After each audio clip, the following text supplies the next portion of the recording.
नमस्कार।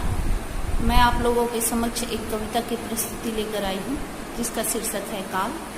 काल एक सर्वव्यापी सत्ता है जिसके बहुत सारे सर्वव्यापी अर्थ भी हैं और पूरी सृष्टि जो है काल के सीमा में, उनकी अनुशासन, उनकी माया में बंधी हुई है। इससे बाहर कोई भी सत्ता नहीं रह सकती और काल के बाहर कोई भी सृष्टि संभव भी नहीं है। तो आज का विषय है काल।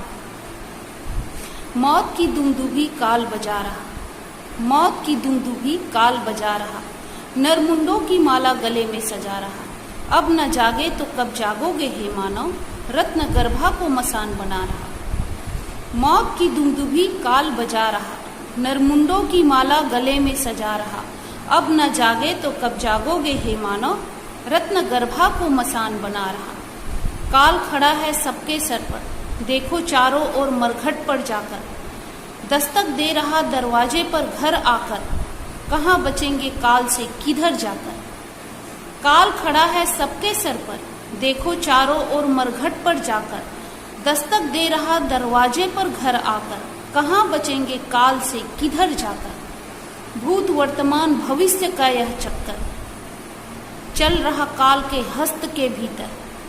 निज निर्मित ब्रह्म का संकल्प शरीर, न रहता कभी काल से बाहर जाकर। भूत वर्तमान भविष्य का यह चक्कर, चल रहा काल के हस्त के भीतर।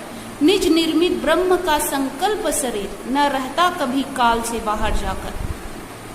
सांसों का आश्रय एकमात्र अगोचर, सांसों का आश्रय एकमात्र अगोचर, जिसके सामने काल खड़ा हाथ जोड़कर।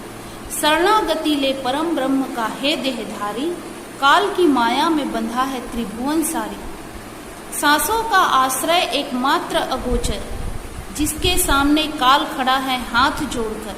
शरणागति ले परम ब्रह्म का हे देहधारी, काल की माया में बंधा है त्रिभुवन सारी। मृत्यु सत्य है जीवन का मगर, इससे न कोई बचा भू पर आकर। मृत्यु सत्य है जीवन का मगर, इससे न कोई बचा भू पर आकर। जगत की सेवा कर नर को नारायण समझकर, जगत की सेवा कर नर को नारायण समझकर। सार्थक हो जाए जन्म ब्रह्म चक्र में आकर। मृत्यु सत्य है जीवन का मगर, इससे न कोई बचा भू पर आकर। जगत की सेवा कर नर को नारायण समझकर। सार्थक हो जाए जन्म ब्रह्म चक्र पर आकर।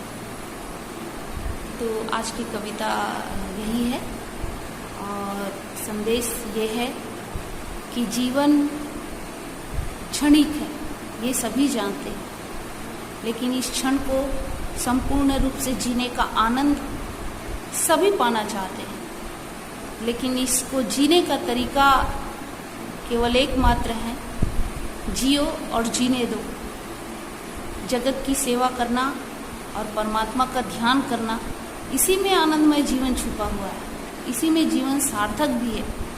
तो बस इस कविता के माध्यम से यही संदेश है कि मनुष्य को अपने बारे में सोचने के साथ साथ अपने आसपास के लोगों के बारे में, पर्यावरण के बारे में, इस प्रकृति के बारे में, दूसरे के बारे में, दूसरी सत्ता के बारे में भी अवश्य सोचना चाहिए, क्योंकि हमारा जो जीवन है दूसरे पर निर्भर है। एकल सत्ता नहीं है, सकल में ही आनंद है। तो मैं आज बस इतना ही कहना चाहती हूँ।